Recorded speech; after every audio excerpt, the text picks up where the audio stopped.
Programme मध्य मुकाबले में खुश आमदीद। मैं हूं रबिया हसन और मेरे साथ मौजूद है रऊफ क्लास्टा। और आज के प्रोग्राम में जो टॉपिक्स हम शामिल कर रहे हैं उसमें सबसे पहले बानी पीटीआई का ऑक्सफोर्ड यूनिवर्सिटी चांसलर का इंतखाब लड़ने का मामला बड़ा तनाजा खड़ा हो गया। यूनिवर्सिटी इंतजामिया को सैकड़ों ईमेल्स मौसूल, खान पर संगीन इल्जामात आयद। बरतानवी अखबार डेली मेल ने बानी पीटीआई को डिसग्रेस्ड वजीर आजम का खिताब दे दिया।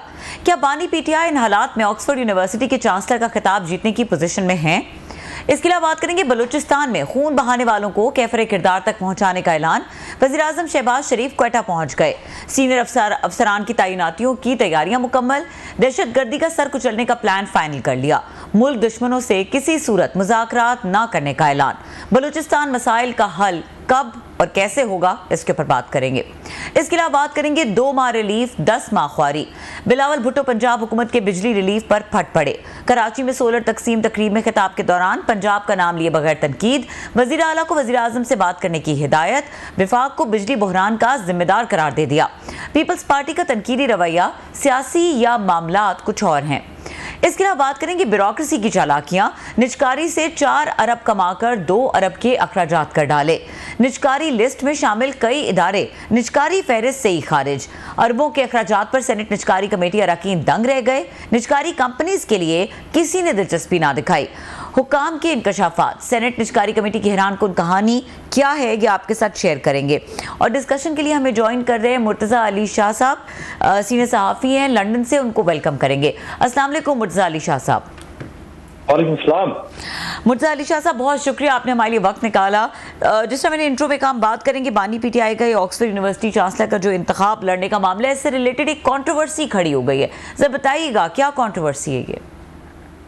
कंट्रोवर्सी जो इस वक्त तो मेनली यही है कि सबसे पहले तो जो पीटीआई के लोग हैं उन्होंने इमरान खान साहब का जो बानी पीटीआई का जब ये अनाउंस हुआ कि जो करंट चांसलर है वो रिटायर हो रहे हैं और ये कि उनकी जगह पे एक नए जो वाइस चांसलर के लिए वो पोजीशनिंग होनी है, उनकी जो इलेक्शन होना है, तो उसमें उन्होंने कहा कि चूंकि क्राइटेरिया ये था कि कोई भी जो एक्स ग्रेजुएट है जो पीटीआई के बानी है वो अप्लाई कर सकता है। इस वक्त 2.5 लाख जो एक्स ग्रेजुएट है जिनमें से कोई भी अप्लाई कर सकता है, तो इसको थोड़ा सा पीटीआई वालों ने हाइप ज्यादा दे दी और फिर कॉन्टिन्यूसली इसको हाइप दी, जिसके बाद अब हुआ ये है कि चूंकि स्टोरी बड़ी ड्रैग कर गई और जैसे कि जर्नलिज्म में होता है, उनके जो मुखालफिन है उनको भी एक मौका मिल गया, तो उन्होंने देखा कि ये अब एक मजाक बन रहा है, खेल बन रहा है, तो उन्होंने भी अब एक कैंपेन शुरू कर दी। एक जो पिटीशन है जो ऑनलाइन शुरू हुई, व्हाट्सएप ग्रुप से शुरू हुई और फिर उसको उठाकर लोगों ने, चूंकि नीचे वो ईमेल एड्रेस भी दिया हुआ था चांसलर का, सब ने वहां पर ईमेल करना शुरू कर दी।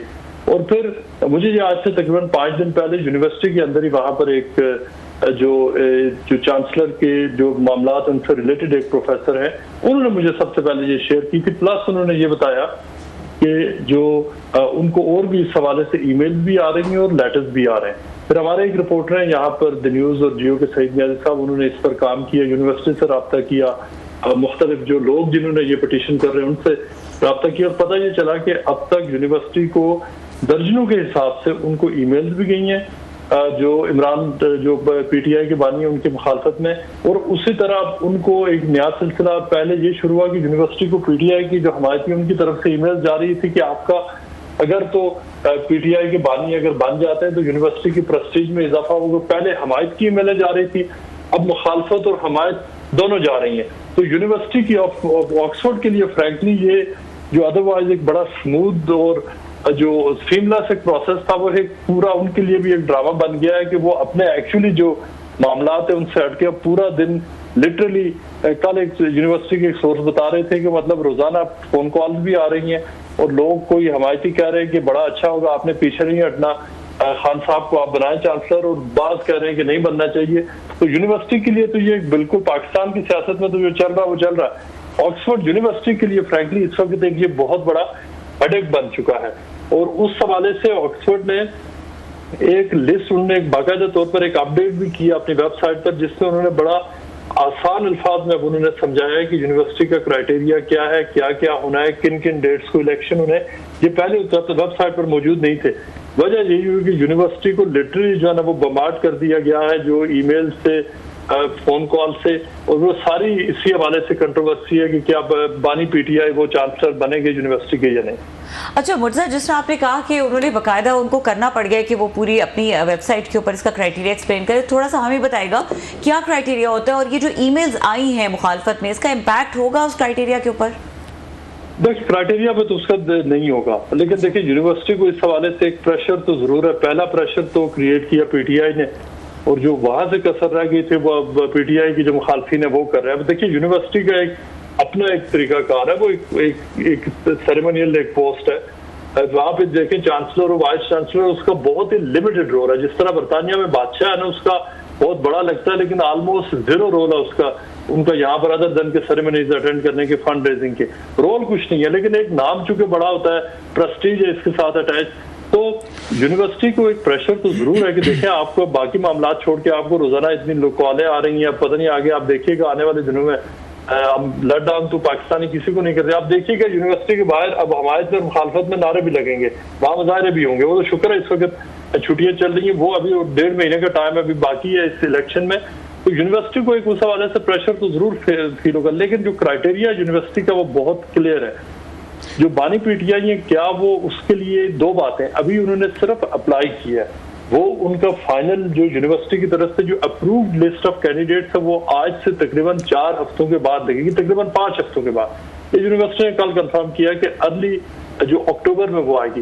तो उन्होंने जो अप्लाई किया उस हद तक बिल्कुल उनका है। उन्होंने मुझे पता है कि यहाँ पर जुल्फी बुखारी के जरिए उन्होंने यहाँ पर एक लॉ फर्म भी हायर की हुई है जिसने कम्युनिकेशन की है, उनको पूरा बताया है कि मतलब तकरीबन 24 से ज्यादा पेजेस का एक खत है जो यूनिवर्सिटी को जुल्फी बुखारी ने भिजवाया है कि क्यों उनको यूनिवर्सिटी की इस पोजीशन पर जाना चाहिए। वो एक बाकायदा एक लॉ फर्म के जरिए ये काम कर रहे हैं, और उन्होंने कहा कि अगर आपको कोई ऑब्जेक्शन हो आप हमसे रब्ता करें, हम आपके जो कंसर्न है उनको एड्रेस करेंगे।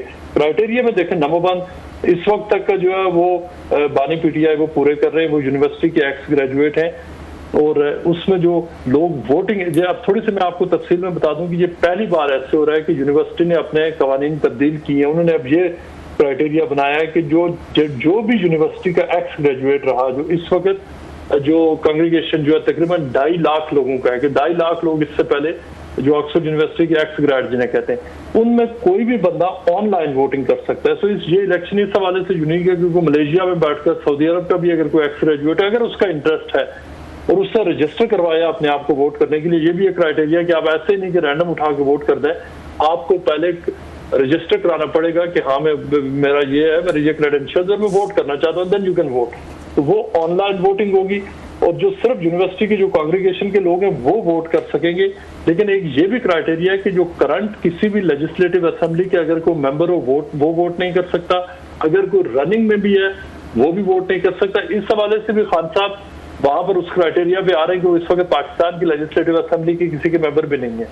तो यहाँ तक तो बात ठीक है, लेकिन अभी जो फाइनल यूनिवर्सिटी ने मुख्तलिफ चीजों को देखकर करना है, और ये एक तो जरूर है कि इस वक्त जो बानी पीटीआई है उनको कन्विक्शन तो हुई हुई है, लेकिन इस वक्त उनकी एक्चुअल जो स्टेटस है वो सस्पेंडेड है, if I am not wrong. तो वो कोर्ट से उनको सस्पेंड किया हुआ, ये चीज भी उनके फेवर में जा रही है। एक और प्रॉब्लम ये है कि अगर बिटवीन नाउ और अगले 1 महीने में अगर उनका जो 190 मिलियन एनसीए का जो केस है उसमें अगर खुदा न खास्ता उनको सजा हो जाती है तो then there is a problem. इसलिए कि वो देखना यूनिवर्सिटी ने उस वक्त दिया कि जब वो फाइनल कर रहे हैं तो उस वक्त वहां पर जो क्या उस वक्त उनका स्टेटस है, that is another matter. But इस वक्त तक तो ये है, लेकिन यूनिवर्सिटी ये क्लियर कर रही है कि हम फर्स्ट वीक ऑफ अक्टूबर में फाइनल लिस्ट अनाउंस करेंगे, और फाइनल लिस्ट में इस वक्त तक दर्जनों के हिसाब से एप्लीकेशन आ चुकी हैं। एक और पाकिस्तानी है जिन्होंने मुझसे रब्ता किया था पिछले हफ्ते में, वो एक बार है पब है वहां पे काम करते हैं, वो कहते हैं कि मैंने भी यूनिवर्सिटी से पढ़ा हुआ है और मैं डिजर्व करता हूं कि ऑक्सफोर्ड यूनिवर्सिटी को जो है मैं लीड करूं। तो उस हवाले से यहाँ पर कोई म्यूजिशियन है, कोई गिटारिस्ट है, जो भी ऑक्सफोर्ड यूनिवर्सिटी गया बेहिसाब लोग अभी अप्लाई करेंगे। ये फिर फाइनल होना है कि कौन कौन से लोग हैं जो फाइनल जो लिस्ट होगी, और दर्जनों के हिसाब से लिस्ट होगी। उस लिस्ट में से तकरीबन 5 ऐसे लोग हैं जो लगता है कि अगर वो फाइनल हो गए तो वो प्रोमिनेंट होंगे। जो टॉप 5 है उनमें ऑब्वियसली जो बानी पीटीआई है उनका एक अपना है यहाँ पर एक क्रिकेट के हवाले से, बाकी जो उनके यहाँ पर सोशल लाइफ ही एक बड़ा उनका सेलिब्रिटी स्टेटस है, तो 5 मोस्ट प्रोमिनेंट लोग होंगे, उसमें डेफिनेटली अगर वो हो जाते हैं तो उनका नाम होगा और वही लोग हैं जिनके इर्द सारा इंतखाब होना है। जी बहुत शुक्रिया, आपने हमें ज्वाइन किया और बड़ा इंतहाई कम्प्रिहेंसिवली इसका बैकग्राउंड भी बताया, जिसका बहुत सारी चीज़ों को हमें भी नहीं पता था। अगर इससे पहले कि हम आगे दीगर सवालों पर बढ़ें, ये जो जिनका पाकिस्तानी का बता रहे हैं कि ऑक्सफोर्ड से पढ़े हैं और उन्होंने आपको बताया है कि वो भी शायद इसमें पार्टिसिपेट करना चाहते हैं, तो ऑक्सफोर्ड से पढ़ने के बाद आप बता रहे हैं पब पे काम कर रहे हैं, कोई मतलब काम करना कोई भी हो, मतलब इट्स ऑनरेबल जॉब, तो ये शौक़ से काम कर रहे हैं या कोई नौकरी नहीं मिली जैसे हमारे यहाँ पे बहुत सारे नौजवानों को नहीं मिली? क्योंकि एक जो आम जो अगर मेरे जैसे लोग हैं उनके जहनों में तो आएगा कि ऑक्सफोर्ड से पढ़कर अगर आप वहाँ पब पे जॉब कर रहे हैं और आपको कोई बड़ी कोई जॉब नहीं मिली, तो फिर तो लोग थोड़े से सोचने मजबूर होंगे। अगरचे मुझे पता है, मैं लंदन खुद भी रहा हूँ 2-1 साल, तो मुझे पता है वहाँ पे काम करना को कोई वो नहीं है, किसी में मतलब आप कोई भी काम कर सकते हैं। लेकिन मैं पाकिस्तानी पर्सपेक्टिव से ये पूछ रहा हूँ कि again how is that?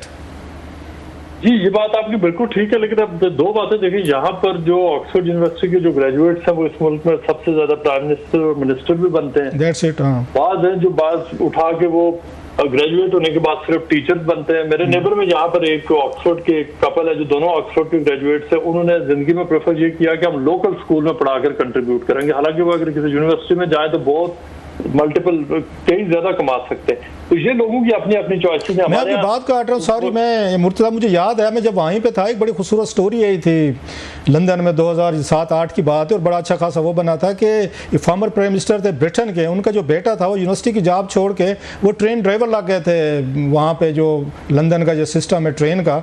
Again जो उनसे पूछा गया तो उन्होंने आगे मुझे बचपन से शौक था ट्रेन ड्राइवर बनने का। वो बात तो ठीक है कि वहाँ पे तो लोग इतनी बड़ी जॉब छोड़ के वो आके ट्रेन चलाते थे। सर मैं इसलिए पूछा है। जी बिल्कुल ऐसे लोग यहाँ पे देखें, बहुत सारे लोग हैं वो अपने पैशन को फॉलो करते हैं। उनका अगर पैशन है कि मतलब वो अब मैं पिछले अर्से में जो इलेक्शन हुए वहाँ पर एक पाकिस्तानी खातून से मेरी मुलाकात हुई, वो हम कवरेज पे गए हुए थे। वो इस मुल्क की टॉप जो चार्टर्ड अकाउंटेंट थी, उन्होंने क्लासेस ऑफ चार्टर्ड अकाउंटेंसी छोड़ के वो मेडिकल डॉक्टर बन गई। तो आप अंदाजा कर लें कि ये मतलब 2 मुख्तलिफ दुनियाएं और आउट ऑफ पैशन। तो यहाँ पर लोग तो इसी तरह वो करते हैं। अच्छा ये देखिएगा क्या जी सर, सॉरी मैं आने वाले दिनों ये बताइएगा कि आपने बताया कि 2.5 लाख के करीब वहाँ पे हैं जो उनके अगर उसमें ग्रेजुएशन जिन्होंने की ऑक्सफोर्ड से की है या पढ़े हैं, कोई थोड़ा सा कोई डाटा कोई आप हो गए, सईद नियाजी साहब हो गए, यकीनी तौर पर पाकिस्तानी की इसमें बड़ी दिलचस्पी होगी मेरा अगले आने वाले 1-2 महीनों में, कोई डाटा होगा कि कितने पाकिस्तानी हैं जिन्होंने वहाँ से किया है कि उसमें रजिस्टर्ड हैं या जो वहाँ से पढ़कर फारिग हुए हैं? कोई यूनिवर्सिटी को कोई सवालनामा आप भेजेंगे कि ज़रा वो आपको बताया कि पाकिस्तानी कितने वहाँ से फारिग हुए हैं, ताकि एक थोड़ा सा अंदाज़ा हो सके कि कल को इमरान खान साहब अगर वहाँ पर लड़े हैं तो पाकिस्तानी उसमें इंटरेस्टेड तो होंगे वोट डालने के लिए, फॉर या अगेंस्ट?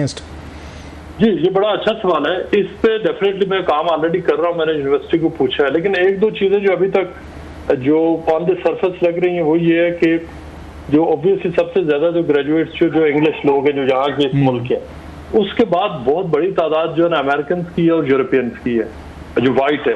उसके बाद जाकर जो फॉर एग्जाम्पल बहुत बड़ी तादाद जापान और चाइना के लोगों की है, फार ईस्ट के है, और फिर उसके बाद इंडिया आता है, मिडिल ईस्ट के लोग हैं, पाकिस्तान है। मेरा ख्याल है कि अगर जो लट से के जो 2.5 लाख हैं उनमें से अगर पाकिस्तानी ओरिजिन या पाकिस्तान से जो आकर जिन्होंने ऑक्सफोर्ड से ग्रेजुएशन की बात को, तो मतलब आप फिंगर टिप्स पे गिन सकते हैं। मजे की बात यह है कि इस वक्त ऑक्सफोर्ड यूनिवर्सिटी का जो ऑक्सफोर्ड पाकिस्तान प्रोग्राम है वो आपके एक दोस्त है नादरा के चेयरमैन होते थे तारक मलिक साहब, उनके भाई हैं डॉक्टर अदिल मलिक साहब, जबरदस्त तरीके से वो चला रहे। अच्छा जब से वो गए वहाँ पर पाकिस्तानी स्टूडेंट बहुत ज्यादा तादाद में वहाँ पर यूनिवर्सिटी में ऑक्सफोर्ड के प्रोग्राम में स्कॉलरशिप प्रोग्राम भी शुरू किया है पाकिस्तानियों के लिए, बहुत बड़ा इनिशिएटिव है अदिल मलिक साहब ने, और उनके साथ कुछ और भी उनके दोस्त हैं। अच्छा मैं ये साथ में ये पूछना, मैं उस पर आते हैं सर जी, आज बड़ी इंटरेस्टिंग मेरा ख्याल इन्फॉर्मेशन है आपके पास। बिलावल भुट्टो साहब भी तो ऑक्सफोर्ड से पढ़े हुए हैं सर, तो ये भी वोट के लिए एलिजिबल होंगे और ये भी रजिस्टर्ड होंगे, so that would be very interesting कि खान साहब जो हैं अगर वहाँ पे एलिजिबल होते हैं तो बिलावल भुट्टो साहब का भी तो वोट है सर। 100% इसी तरफ आ रहा था, आपने पहले ये बात कह दी। ओके अब इंटरेस्टिंग बात, बस हम रिपोर्टर है ना, एक जैसा सोचते हैं थोड़ा सा। जी बिलावल भुट्टो साहब का वोट होगा, और पता नहीं वो उनको यूनिवर्सिटी को उन्हें पहले बताना होगा कि मैं इस सिलेक्शन के लिए वोट देना चाहता हूँ। सिर्फ ये है कि उन्हें पहले इंटेंशन अपनी क्लियर करनी पड़ेगी। ये नहीं होगा कि अचानक वोटिंग खुले और वो जाके वोट दें। तो आई एम श्योर कि वो भी उसमें हिस्सा लेंगे। बहुत बड़ी तादाद में इस वक्त जो अच्छे, देखिए दो तरह के लोग हैं यहाँ पे, या तो पाकिस्तान के बहुत टॉप जीनियस जो इंटेलिजेंट लोग हैं वो यहाँ पे आते हैं, या अमीर लोग आते हैं। अमीरों के बच्चे भी बहुत बड़ी तादाद में यहाँ पर पढ़े। लेकिन जो परसेंटेज आप कह रहे थे, मैं कहूँगा कि पाकिस्तानी की टोटल अगर जो 2.5 लाख है उसमें से अगर आप देखें तो शायद आई बिलीव कि 500 भी टोटल नहीं होंगे। इंडियन की तादाद काफी ज्यादा होगी, इसलिए कि बड़ा मुल्क है। तो पाकिस्तानियों की तादाद इस सारे उसमें अगर आप स्ट्रेच भी करें तो आई वुड से कि 1000 से ऊपर शायद नहीं बनेगी, बट इसका डेटा नियर द डेट से पता चल जाएगा कि by country origin, ethnic origin कितने लोग हैं जो यहाँ से ग्रेजुएट हुए। पहले कम हुए हैं, जो मैं बात पहले कह रहा था कि अब ज्यादा आ रहे हैं। अब आपको पता है इस वक्त ऑक्सफोर्ड यूनियन का एक स्टूडेंट यूनियन का प्रेसिडेंट भी पाकिस्तानी है, इसरार काकड़, जो बलूचिस्तान के एक एरिया से। अच्छा, ट्रिनिटी कॉलेज है जो मोस्ट फेमस जो इनका लॉ कॉलेज है, उसका भी प्रोफेसर नजर है, रजा नजर, जिसके वालिद साहब इकोनॉमिस्ट है, हमारे डॉन अखबार में भी लिखते हैं, उनका बेटा वो बनाया आज से 2 वीक्स पहले। तो इस वक्त तो अच्छी वहां प्रेजेंस है। लेकिन ग्रेजुएट्स की जब हम बात करते हैं तो ये वो लोग हैं जो यहाँ से अब जा चुके हैं। लिहाजा ये देखना इंटरेस्टिंग है कि इसमें पाकिस्तानियों का, देखिए जो ओवरऑल जो वोट है इसमें ऑब्वियसली जो बाकी लोग हैं, for example Lord William Hague है, पीटर मैंडरसन है, उनको जो लोग वोट करेंगे उनको फ्रैंकली पाकिस्तान के और उसमें क्लासर साहब कोई इंटरेस्ट नहीं है। दे डू नॉट केयर कि पाकिस्तान में क्या हो रहा है। ये पाकिस्तान उनकी जिंदगियों में कभी कभार कोई बीबीसी पे टिकट चल गया तो वो वहां देख लेते हैं कि अच्छा वहां पे धमाका हो गया या अफगानिस्तान में जो गया। इससे ज्यादा उनका इंटरेस्ट ना पाकिस्तान में है, ना इमरान खान में है, ना नवाज शरीफ में है, ना किसी और में है। लिहाजा जो इवेंचुअली जो इलेक्शन होना है वो उस बारे में होना है कि वो कौन लोग हैं जो एक्चुअली जो रनिंग में होंगे। अच्छा, एक चीज तो आप देखेंगे सर मुर्तजा, इससे बहुत सारे, जैसे कहा गया, मैं स्टोरी पढ़ रहा था, एक तो वो क्रेडिट देना था कि आपकी और उसके बाद सईद नियाजी साहब जो स्टोरी उसमें जियो की वेबसाइट पे छपी है, न्यूज़ में छपी है, तो वही एज इट इज़ उसको कॉपी किया है इसने डेली मेल ने, ऑलमोस्ट इट्स द सेम, वही कंटेंट है। वो मैं देख रहा था, उन्होंने परमिशन ली थी आप लोगों से या वैसे ही उन्होंने कॉपी पेस्ट करके उस पर छाप दिया? सर वो स्टोरी तो वही है, कंटेंट तो वही है, कंटेंट सारा वही है। और ये सबसे पहले जो पिटीशन वाली, और अच्छा सबसे पहले जो इनकी जो पीटीआई की जो बानी, उनके हवाले से, उनकी रनिंग के हवाले से भी स्टोरीज विद न्यूज और जियो ने छापी है। और ये वाली जो पिटीशन वाली है ये भी कभी, और जिस सोर्स से ये ओरिजिनल पिटीशन मिलने के बाद किया उसने यही कहा था कि क्योंकि आप ये स्टोरीज पब्लिश कर रहे हो, वो हमारे कलीग उन तक ये पिटीशन पहुंची। तो ये जो अखबार है डेली मेल, उसने पहले यहाँ जियो के दफ्तर से रब्ता किया और उन्होंने कहा कि हमने ये देखा है, ये वही वाली वेबसाइट है, हम ये कंफर्म कर रहे हैं हमारे साथ अगर ये चीजें, मतलब वो वेरीफाई करना चाह रहे थे कि ये सारी चीजें हैं। उसके बाद उन्होंने वो, आपने देखा होगा कोट अनकोट उन्होंने वो चीजें उठाकर छापी हैं। और फिर पाकिस्तान में एक बड़ी, मैं इंटरेस्टिंग देख रहा था कि मतलब सोशल मीडिया पे उसको इस वक्त PMLN वाले सेलिब्रेट कर रहे हैं कि इमरान खान को जो है ना डिसग्रेस लिखा गया।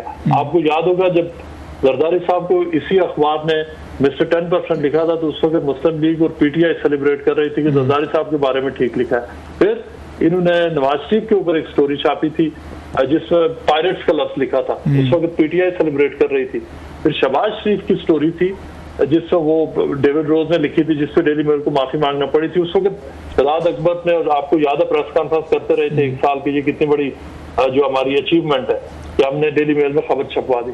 तो अब ये भी एक अनफॉर्चुनेट बात है क्लासर साहब कि जो राइट विंग का पेपर है वो पाकिस्तानियों के बारे में कुछ भी लिख देता है, हम उठा के उसको जो है ना सेलिब्रेट करना शुरू कर देते हैं। जिस तरह आज भी मैं देख रहा था कि मिनिस्टर्स ने इस हेडलाइन के ऊपर प्रेस कॉन्फ्रेंस भी की है। यही अखबार है, इसी की हेडलाइन पे आप देख लें 3 से 4 साल मतलब है लंदन के अखबारात हमारे लीडरों के बारे में कोई एडजेक्टिव यूज़ करें, कुछ इनके बारे में कोई नए नए अलकाबात दें, तो हमारे सारे पॉलिटिशियन, जो पॉलिटिकल वर्कर, मीडिया, सारे लोग जो है ना, मतलब वन वे द अदर, जो फॉर और अगेंस्ट हैं उस पर डिपेंडिंग अपॉन, तो वो बड़े खुश होते हैं क्योंकि लंदन के अखबार ने किसी को 10% कह दिया, किसी को डिसग्रेस कह दिया, किसी को पैरेट्स कह दिया या किसी को कुछ कह दिया, तो हम लोग बड़े खुश होते हैं कि अब ये अथेंटिक हो गया, नो इट्स ए सर्टिफाइड, अब ये सारा कुछ हो गया। अच्छा सर, आप ये समझते हैं कि इससे पहले भी ये इलेक्शन होते रहे? मेरा ख्याल पाकिस्तान में बहुत से लोगों को पता ही नहीं होगा कि चांसलर का कोई वहाँ पे इलेक्शन भी होता है।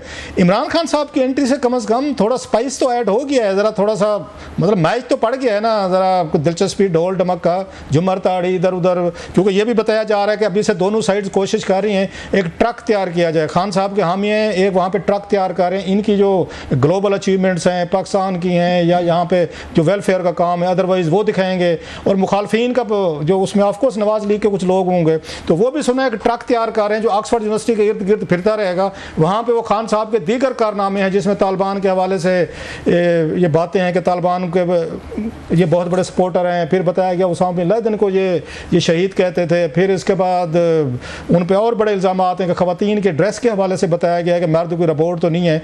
तो इस तरह की और भी बहुत सारी चीज़ें, इल्ज़ाम जो हैं, ये तो बड़ा दंगल लगने वाला है ऑक्सफोर्ड के बाहर के। एक ट्रक चल रहा होगा, इमरान खान साहब की अचीवमेंट्स बताएगा, और दूसरा ट्रक चल रहा होगा दूसरी साइड पे वो खान साहब की नेगेटिव साइड्स बताएगा। ये कैसे रहेगा सर वहाँ पे?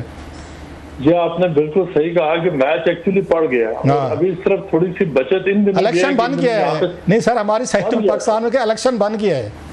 ठीक, इलेक्शन बड़ा ठीक। अच्छा, मजे की बात यह है कि ये इलेक्शन होना ऑनलाइन है, लेकिन जो पाकिस्तानी मुझे लग रहा है कि इसको जो है ना वो ऑन द ग्राउंड कर देंगे। हालांकि इसका फ्रैंकली जो पूरे इलेक्शन प्रोसेस है उस पर कोई असर नहीं पड़ना।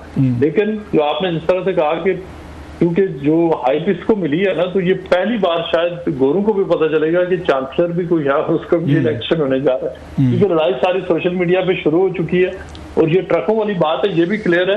हालांकि इसका देखिए, जितना इस चीज को पीटीआई वाले इसको हाइप दे रहे हैं, उतना ज्यादा यूनिवर्सिटी उसको देख रही है कि हो क्यों रहा है। जितना फिर उसकी वजह से मुखालफिन आ रहे हैं, तो इसका अल्टीमेटली मुझे डर ये है कि कहीं पर बानी पीटीआई जो है ना इसके विक्टिम ना बन जाए।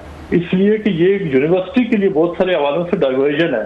जो एक चांसलर का रोल है वो एक बड़ा एक मतलब क्वाइट और स्मूथ और एक बड़ा सेरेमोनियल रोल है, और उसकी जो जॉब एंड रिस्पॉन्सिबिलिटी है वो बिल्कुल इस हवाले से देखी जाती है कि वो उसमें कोई कंट्रोवर्सी इन्वॉल्व ना हो, जिस तरह की जहाँ पर रॉयल फैमिली का वो है। लेकिन जो हमारी सियासत है वो सियासत शायद इस चीज को बहुत ज्यादा मुतनाज़ा बनाने जा रही है, और ये चीज आई फेयर कि ये कहीं अच्छा, ये कैसे वैसे मुर्तज़ा कैसे वैसे ये आइडिया आया, किसके जहन में आया? आइडिया तो यूनिक है। अगर देखा जाए कि खान साहब को इंटरनेशनल ग्लोबल लेवल पे उनको हाईलाइट किया जाए, दुनिया को पता चले कि पाकिस्तान के साबिक प्राइम मिनिस्टर हैं, ऑक्सफोर्ड के पढ़े हुए हैं, जेल में पढ़े हुए हैं, जो उनके हामी बता रहे हैं जुल्फ़िकार बुखारी साहब एंड कंपनी के पोलिटिकली तौर पर मोटिवेटेड केस हैं। उनके अपोनेंट्स कुछ और बता रहे हैं, जो खुर्रम भट्ट साहब ने मेरा ख्याल है डिटेल्स कुछ वहाँ पर जमा करें, बड़े सीरियस एलिगेशन वहाँ भी बताए गए। तो ये सारी चीज़ें आइडिया कैसे ये फ्लोट किया गया कि ये कोई इसमें कुछ लोग यहाँ कंस्पिरेसी या पता थ्योरी चलती रहती है हमारे यहाँ, तो कुछ कहते हैं जनाब कि कुछ कोई पावरफुल फैमिलीज़ हैं वहाँ पे खान साहब के सिंपैथेटिक हैं उनकी तरफ से था, कुछ कहते हैं जुल्फ़िकार बुखारी साहब जो हैं वो इसके पीछे थे, कुछ कहते थे कि जनाब कि नहीं, कि कुछ और ग्रुप्स हैं, कुछ वो चाहते हैं कि खान साहब को अगर रिलीज़ कराना है, ट्रैवल कराना है बाहर आने जाने के लिए, तो इनको चांसलर बनाया जाए, या कम अज़ कम इनकी जो मिजरीज़ हैं, इनके साथ जो ज़्यादतियाँ उनके बकौल की गई हैं इस रियासती लेवल पे, उनको हाईलाइट करने में आसानी मिलेगी। आइडिया किसका था, कोई खबर मिली सर आपको? सर कासर साहब, ये ना सिर्फ खबर है मेरे पास, बल्कि मैं इस पूरी चीज़ का फिटनेस भी हूँ। मैं आपको बताता हूँ कैसे। जी, ये आज से आपको याद होगा तकरीबन कुछ 1.5 महीना पहले जहाँ पर हाउस ऑफ लॉर्ड्स में एक जुल्फ़ी बुखारी ने एक इवेंट कराया था मुख्तलिफ एमपीज और लॉर्ड के साथ मिलकर के पाकिस्तान में जमहूरियत के हवाले से, जिसमें महर बानो कुरैशी भी मौजूद थी, शाह महमूद कुरैशी साहब की जो साहबजादी हैं वो भी वहां पर मौजूद थी, पीटीआई के और लोग भी थे। अच्छा हुआ ये कि वहां पर वो इवेंट हो गया, उसके एंड पर वैसे ही बातचीत में ये सबसे पहले ये वहां पर जुल्फ़ी बुखारी ने ये कहा कि आगे जो इस तरह चांसलर का वो इलेक्शन होने जा रहा है, हम सोच रहे हैं कि हम शायद इमरान खान से भी कहें कि आप भी अप्लाई करें। ये वहां से बात शुरू हुई। अच्छा। कहीं जी ये बात कहीं पर मौजूद नहीं थी। फिर उसके बाद उसके 2 दिन के बाद उसी इवेंट के बाद वहां पर जो टेलीग्राफ का एक रिपोर्टर है वो भी मौजूद था। उनके लिए चूंकि एक बड़ी, आपको पता टेलीग्राफ और ये लोकल ऑक्सफोर्ड को तो ये एक एस्टेब्लिशमेंट के हवाले से बड़ा कवर करते हैं। 2 दिन के बाद जो सबसे पहले ये टेलीग्राफ में स्टोरी आई कि अगले दिन एक्चुअली इस तरह से जो है ना हमें ये पता चला रहा है कि वो वहां पर वो जुल्फ़ी बुखारी ने बात की थी। फिर उन्होंने अब जो टेलीग्राफ को इंटरव्यू दिया, उन्होंने कहा जी कि इसके ऊपर जो है ना हम सोच रहे हो और यूनिवर्सिटी के लिए बड़ा अच्छा होगा। ये खबर छपी है, उसके बाद बाकी काम पाकिस्तानी मीडिया ने कर दिया उसको उठाकर, and there has been no looking back. उसके बाद फिर मतलब आगे तो स्टोरीज पे स्टोरी है। आपको लगता है थोड़ी सी ये जो कंट्रोवर्सी आई है, क्योंकि उनके अगेंस्ट भी बहुत सारी चीज़ें आना शुरू हो गई हैं, वो मैंने आप वाली स्टोरी भी पढ़ी है जो आपके उस पर जियो पे आई थी, ये वेबसाइट पे सईद नियाज़ी साहब और आपकी जो मुश्तरका एफर्ट्स थी, तो उसके बाद तो बड़ी इनके लिए थोड़ी सी मुश्किलात नहीं पैदा हो गई हैं, कंट्रोवर्सी हो गई, थोड़ा वेट कर लेते, नॉमिनेशन पक्की होने देते, उसके बाद हाइप दी जाती, जब अक्टूबर में सारे नाम एक दफ़ा आ जाते तो ये थोड़ी सी जल्दी नहीं कर गए, और प्लस ये भी बातें आ रही हैं कि कुछ जो अपोनेंट हैं, कैंडिडेट्स हैं, वो भी शिकायतें कर रहे हैं कि हमें जी वहाँ पे हरासमेंट की जा रही है, बुलिंग की जा रही है, ट्रोलिंग की जा रही है, खान साहब के जो हामी हैं उन्होंने हमें अटैक करना शुरू कर दिया है। सो ये सारी चीज़ें तो लग रहा है, क्योंकि पाकिस्तान में तो बड़ी कॉमन सी बात है, बुली करना, अटैक करना, गाली गलौज करना। उनको ज़रा थोड़ा सा डिफरेंट लग रहा होगा कि जो चांसलर की रेस में हम सारे लोग शामिल हैं, तो हमें क्यों गाली गलौज शुरू हो गई है। ये एक्चुअली हुआ यही है कि यहाँ पर जो काफी जो इसको जो उन्होंने जो टाइमिंग बड़ी मैटर करती है। एक इनिशियली तो खबर चलना ठीक था, लेकिन उसको जितना फिर उन्होंने वो स्ट्रेस किया ना, रीटरेट हुई है, तो अब ये चीज जो है ना ये टू अर्ली कर गए हैं। क्योंकि अभी देखें 1 महीना पूरा बाकी है, इसमें जो पीटीआई ने जो सपोर्ट करनी है वो तो करनी है, लेकिन अब ये ग्राउंड खाली नहीं है। जो मुख्तसर अब हो ये गया है कि एक चांसलर का ईमेल है वो सर्कुलेट हो गया। अब आप सऊदी अरब में बैठे, पाकिस्तान में बैठे, वहां से कि जो फॉर एंड अगेंस्ट आप ईमेल करते हैं, यूनिवर्सिटी वो देख रही है। तो अभी मेरा ख्याल है कि इसकी वजह से जो अगर तो आप सही कर रहे हैं कि ये नॉमिनेशन तक इंतजार करते हो, फिर सरप्राइज देते कि 1 हफ्ते बाद इलेक्शन है, तो मुखालफिन को टाइम ना मिलता। पीटीआई की चूंकि एक सोशल मीडिया स्ट्रेंथ और वो दूसरी उस वक्त वो ओवरवेलमिंगली डोमिनेट तो कर लेते, लेकिन अभी इतना लंबा टाइम देकर और लास्टली सर लास्ट क्वेश्चन, यहाँ पे आपको पता है कि इमरान खान साहब के जो फैन क्लब है, हामी हैं, जब भी कोई खान साहब को ऐसा फैसला करें, बेशक वो बेचारे मुश्किल में भी क्यों ना पड़ जाएं, तो वो सारे कहते हैं कि ये बहुत बड़ा मास्टर स्ट्रोक खेला है खान साहब ने। जेल में भी वो जो भी कर रहे होंगे 2 साल, उनको साल से ज़्यादा, वो कहते हैं फलां फलां मास्टर स्ट्रोक है। आप इसको समझते हैं कि ये वाकई मास्टर स्ट्रोक खेला गया है कि जनाब इतने इंटरनेशनल लेवल पे खान साहब की नॉमिनेशन करके उनको हिस्सा लेके एक नया इशू क्रिएट किया जाए, लोगों को सेंसिटाइज किया जाए इंटरनेशनल लेवल पर कि इमरान खान साहब के साथ पाकिस्तान में ज़्यादा हो रही है, जो आपका चांसलर बनने वाला है या बनेगा या नहीं, तो उसके साथ ये सलूक हो रहा है, इसको आप क्या समझते हैं? ये बात अच्छा ये है कि क्लासा साहब जो उनका मास्टर स्ट्रोक है नहीं, इसका जो बुनियादी आइडिया है ना वो जुल्फिकार बुखारी ने, आपको पता है जुल्फिकार बुखारी ने ऐलान तो कर दिया, फिर उसके बाद उनको तकरीबन 3 से 4 हफ्ते इंतजार करना पड़ा उनको इमरान खान साहब तक अपनी बात कन्वे करने का, और फिर अप्रूवल उनसे लिया, और उसके बाद उन्होंने अभी आज से 4-5 दिन पहले उन्होंने फॉर्मली जाकर अप्लाई किया। बात तो ये 1.5 महीना पहले शुरू हो गई थी।